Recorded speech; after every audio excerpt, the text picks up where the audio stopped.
বলে দিয়েছে যুদ্ধে করা যায় 4 মাস। এই একাদশী থেকে একাদশী পর্যন্ত ভগবানের স্বয়ং উত্থান, এইটার মান্যতা দিয়ে 4 মাস করে দেওয়া হচ্ছে। আর পূর্ণিমা থেকে পূর্ণিমা মাসের ব্যবস্থা করা, সেইটাই আসল মাস। কেন এই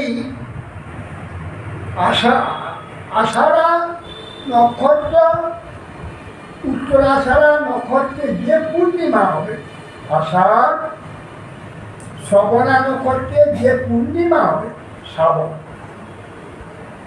আসল মাস হচ্ছে পূর্ণিমা থেকে পূর্ণিমা। সেই জন্য আমরা পূর্ণিমা থেকে পূর্ণিমা মাস নিয়ে 4 মাস, 4 মাস করা যায়।